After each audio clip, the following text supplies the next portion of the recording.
Alam nyo, madalas nating tinatanong, saan ba talaga patungo ang lahat ng ito? Well, sa pag-uusap natin ngayon, sisilipin natin ang sagot dyan ayon sa huling timeline ng Biblia. Mula sa 1,000 taong kaharian hanggang sa isang syudad na walang hanggan. So, ano nga ba ang final destination natin? Para maintindihan yan ng buo, kailangan nating balikan kung saan at paano nagsimula ang lahat. Tara, simulan na natin!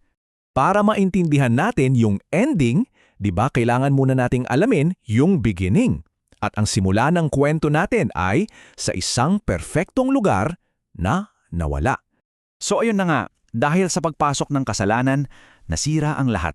Dito nagsimula yung malaking problema, yung pagkakahiwalay ng tao sa perpektong tahanan niya.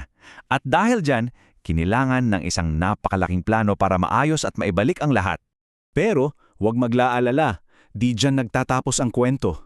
Kahit noon pa man, may mga glimpse na tayo, mga pahiwatig. Matagal na may mga propesiya na naglalarawan kung gaano kaganda ang magiging itsura ng restored world na to. Imagine nyo to, sabi ni Isaías, darating daw ang araw na kahit yung leon makikipaglaro sa isang bata. Yung mga natural enemies magiging magkaibigan. Ganun kalalim na kapayapaan ang pinapangako kung saan yung mismong rules ng nature mababago para sa perfectong harmony. At hindi lang sa mga hayop ha, maging yung lupa mismo. Sabi niya, yung mga disyerto mamumulaklak. Ibig sabihin, isang total physical makeover ng buong planeta natin. Wow, di ba? At ito na siguro yung pinaka-powerful sa lahat. Ang pangako ng isang bagong langit at bagong lupa.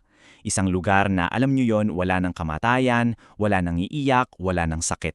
Yung lahat ng bigat na nararamdaman natin ngayon, mawawala. So, ang tanong, paano at kailan magsisimula tong restoration na to? Well, ayon sa Biblia, mayroon itong unang yugto. At yan yung tinatawag nating Millennial Kingdom o yung Milenyong Kaharian. Yes, 1,000 taon ng paghahari dito mismo sa ating mundo. Isipin nyo yon, 1,000 taon na perpekto ang kapayapaan at katarungan dito sa Earth. Parang trailer, kumbaga isang sneak peek ng kung anong darating. Pero eto yung key point ha, hindi pa ito yung final destination. First stage pa lang to ng grand plan.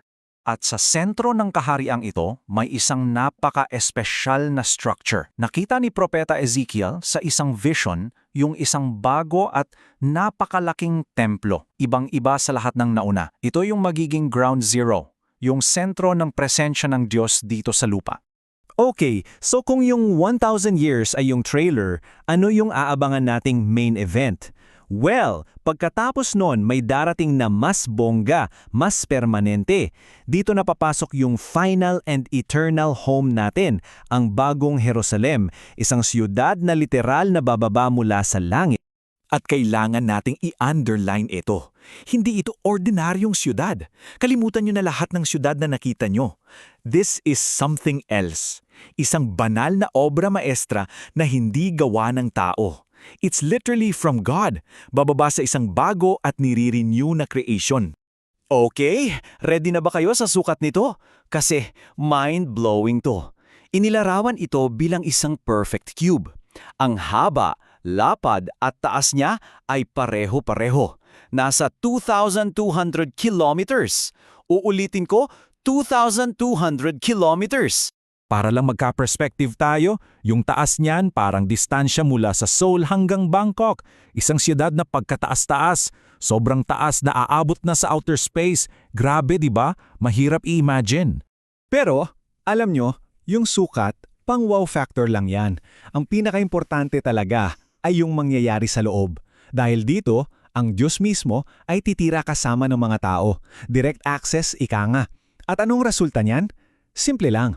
Wala ng kamatayan, wala ng pagluluksa, wala ng pag-iyak, wala ng sakit. Tapos na ang lahat ng pagdurusa for good.